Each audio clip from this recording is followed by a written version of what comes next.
Sir ஒரு 14 கேள்விகளை முன்வைத்திருக்கிறார்கள் sir.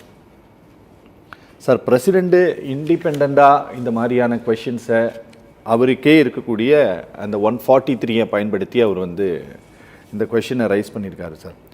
இது பிரசிடெண்ட்டினுடைய கேள்விகள் அப்படிங்கிற அளவில் இதை எடுத்துக்கொள்ளலாமா, அல்லது இது இந்த அரசாங்கத்தினுடைய கேள்விகள் அப்படிங்கிற மாதிரி இதை பார்க்கணுமா? இல்லை, இது ஜனாதிபதி தன் அரசாங்கத்தின் மூலியமாக தான் செயல்படுவாரே தவிர சில ஃபீல்டில் அவருக்கு இண்டிபெண்டன்ட் பவர்ஸ் இருக்குது. சரி, இது என்ன அவருக்கு தான் பில்லு அனுப்புகிறாங்க, அந்த பில் அவர் தான் கன்சிடர் பண்ணணும். ஸோ அவருக்கு ஏற்படுகின்ற சட்ட சந்தேகங்களை அவர் கேட்குறதுல தப்பு கிடையாது. இதுவும் அரசியல் சட்டத்தின் 143வது பிரிவும் தெளிவாக இருக்குது. முதல்ல இந்தியாவில் இந்த ஜனாதிபதி தான் இந்த மாதிரி ஒரு ரெஃபரன்ஸ் கொடுத்தான்றது கிடையாது. 1951 2025 வரைக்கும் இது வரைக்கும் 14 முறை, எப்படி 14 கேள்விகள் கேட்டாங்களோ அதனால் அது 14 முறை இந்த மாதிரி ரெஃபரன்ஸ் கொடுப்பாங்க. அட்வைசரி ஜூரிஸ்டிக்ஷனு, உச்சநீதிமன்றத்துக்கு 3 ஜூரிஸ்டிக்ஷன் இருக்குது. ஒன்று அப்பலேட் ஜூரிஸ்டிக்ஷனு. ஒரிஜினல் ஜூரிஸ்டிக்ஷன்றது நாட்டு மக்களோட அடிப்படை உரிமைகள் பாதிக்கப்படும் போது நம்ம போய் போடுற ஹேபியாஸ் கார்பஸ் பெட்டிஷனு, மேண்டமஸ் பெட்டிஷன்லாம் ஒரிஜினல் ஜூரிஸ்டிக்ஷனு. மூன்றாவது இந்த அட்வைசரி ஜூரிஸ்டிக்ஷனு. இது உச்சநீதிமன்றமாக தானாக தராது. ஜனாதிபதி கேட்டாருன்னு சொன்னால் உச்சநீதிமன்றம் கொடுக்கும். இதுக்கு முன்னாடியும் கொடுத்துருக்கு. சில கேசஸில் கொடுக்க மறுத்து இருக்குது. குறிப்பாக ராமஜென்ம பூமி கேஸில் நாங்கள் கருத்து சொல்கிறதுக்கு எதுவும் இல்லைன்னு சொல்லிடுச்சு. ஏன்னா அதில் ரொம்ப கிளவராக பெண்டிங் கேசஸ் இருக்கும்போது உச்சநீதிமன்றம் ஜனாதிபதியான ஒரு மேட்டர் அட்ஜுடிகேஷனில் இருக்கும்போது அந்த வழக்கில் உச்சநீதிமன்றமே கொடுத்துடுச்சுன்னு சொல்லி ஒரு தரத்துக்கு ஆதரவாக ஜனாதிபதி செயல்படுறதுக்கு வாய்ப்புகள் இருக்குதுன்னு சொல்லி உச்சநீதிமன்றம் தான். ஏன்னா அந்த ஃப்ரேம் பண்ண கொஸ்டின்ஸே அங்கே ராமர் கோவில் இருந்ததா இல்லை மசூதி இருந்ததான்ற மாதிரி ஒரு தரப்புக்கு ஆதரவாகவே கேள்விகள் எழுப்பி உச்சநீதிமன்றத்தில் ஒப்பீனியன் கேட்டபோது உச்சநீதிமன்றம் மேட்டர் ஆன்கோயிங் லிட்டிகேஷன் இருக்குது, எங்கள் முன்னாடி இருக்குது, ஆன்கோயிங் லிட்டிகேஷனில் நாங்கள் ஒப்பீனியன் தரது இல்லைன்னு சொல்லி ஒப்புதல் இது தரத்துக்கு மறுத்து விட்டது தன்னுடைய ஒப்பீனியனை. அதனால் இது புதுசு கிடையாது. இது அதிகார மோதலும் கிடையாது. இது ஒரு அது இப்போ இந்த இவங்க பிரசிடெண்ட் இந்த ஒப்பீனியனை கேட்குறதுனாலேயே ஏற்கனவே நீதியரசர்கள் பர்திவாலாவும் நீதியரசர் மகாதேவனும் இந்த கவர்னர்களுக்கு நிர்ணயித்த காலக்கெடுவையோ இல்லை ஜனாதிபதிக்கு நிர்ணயித்த காலக்கெடுவையோ இவங்க கொடுக்குற ஒப்பீனியன் மாற்றிடாது. அது ஒரு ஜட்ஜ்மெண்ட்டு தான். அது அரசாங்கத்தை கட்டுப்படுத்தும். இந்த நிமிஷம் வரைக்கும் கட்டுப்படுத்தும்.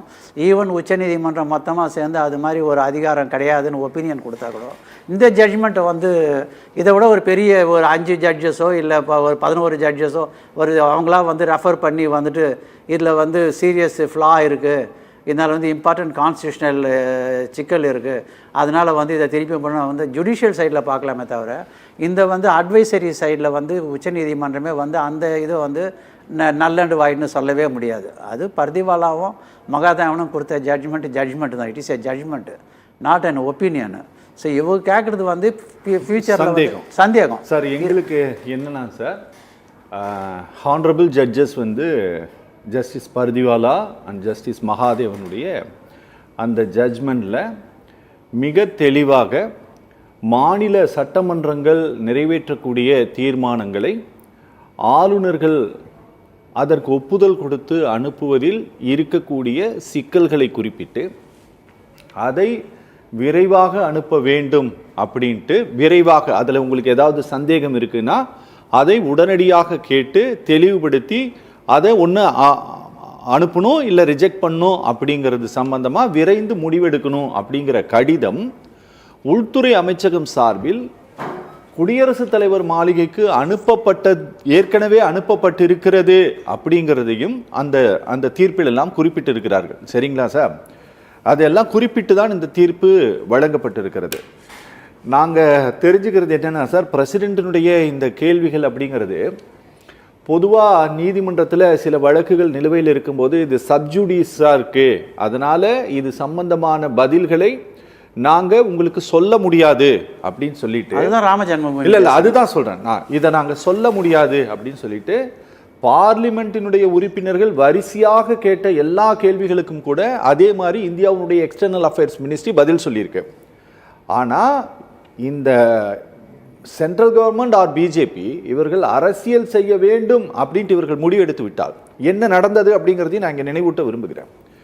இங்கே தமிழ்நாட்டினுடைய பிஜேபி பிரசிடெண்டாக இருந்த அண்ணாமலை ஆர்டிஐ மூலமாக வெறும் ஒரு 10 ரூபாய் கட்டணம் செலுத்தி அட்டாச்சு பிடிஎஃப் கூட வைக்காம ஒரு கேள்விகளை வச்சாரு அப்படின்ன உடனே நீதிமன்றத்தில் ஒரு ஒப்பீனியன் வாங்கி உச்சநீதிமன்றம் இல்லை, அது ஒரு கிரே ஏரியா.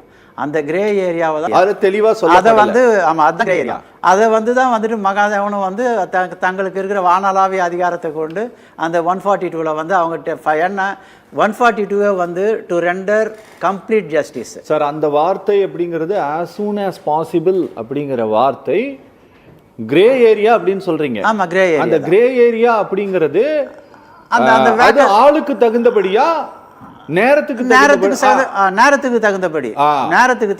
அந்த உங்களுக்கு தேவைப்பட்டா அது கிரே ஏரியா, உங்களுக்கு தேவைப்படலைன்னா அது உடனடியா அந்த சந்தர்ப்பத்தும் சமயம் அந்த சூழ்நிலை அன்னைக்கு இருக்க அரசியல் நிலைமை, அன்னைக்கு இருக்கிற நாட்டோட நிலைமை, அன்னைக்கு மக்களோட பொருளாதார நிலைமை எல்லாத்தையும் எப்போ 142 பயன்படுத்துறாங்களோ அப்படின்னா என்ன அர்த்தம்னா வேற எந்த ப்ரொவிஷன்லையும் எங்களால் நீதி வழங்க முடியலன்னு சொன்னால் எங்களுக்கு சிறப்பு அதிகாரத்தை பயன்படுத்தி நீதி வழங்குறோம். இதை இவங்க எதனால இந்த ப்ராப்ளம் வந்தது? ஃபைல்ஸை வாங்கி வச்சுட்டு ஒரு மக்களால் தேர்ந்தெடுக்கப்பட்ட ஒரு அரசு, அதுவும் குறிப்பாக சட்டமன்றத்தில் வந்து ஏகமனதாக நிறைவேற்றப்பட்ட ஒரு சட்டம். அந்த சட்டத்துக்கு வந்துட்டு இவருக்கு வந்து கவர்னர் வந்து not elected by the people, அவர் வந்து திணிக்கப்பட்டவர் தான். அவருக்கு வந்து ஏதோ ஒரு இந்த கிரே ஏரியாவை யூஸ் பண்ணிட்டு எனக்கு வந்துட்டு அரசியல் சட்டத்தில் எனக்கு சொல்லவே இல்லை இந்த 6 மாதத்துக்குள்ளே ஆக்ட் பண்ணுங்கள், 3 மாதத்துக்குள்ளே ஆக்ட் பண்ணுங்கள், 90 நாளைக்குள்ளே ஆக்ட் பண்ணுங்கன்னு சொல்லவே இல்லை. அதனால நான் வந்து கன்சிடர் பண்ணுறேன்னு தலைக்கு கீழே வச்சுட்டு தூங்க முடியாது. ஸோ அதனால வந்து இங்கே வந்து கவர்மெண்ட் ஃபங்க்ஷன் பண்ணணும். கவர்மெண்ட் ஃபங்க்ஷன் பண்ணணும்னா வந்து மக்களோட விருப்பத்தை வந்து நிறைவேற்றணும். நாளைக்கு வந்து கவர்னர் ஆன்சர் பண்ண போகிறதில்ல, ஸ்டாலின் தான் வந்து ஓட்டு கேட்க போகும்போது ஆன்சர் பண்ண வேண்டியிருக்கும். அதனால வந்துட்டு அவங்க என்ன பண்ணாங்க, அவங்க தெருவில் இறங்கி போராட்டம் நடத்தல, சட்டத்தை பயன்படுத்தி எங்களுக்கு வந்து இது மாதிரி வந்து தடங்கல் பண்றாங்க, வந்து மக்களோட அபிலாஷையை வந்து கவர்னர் வந்து தடுக்கிறாரு, அதனால உடனே வந்து மக்களுக்கு நீதி வழங்குறதுக்காக உச்சநீதிமன்றம் 142வது பிரிவை பயன்படுத்தி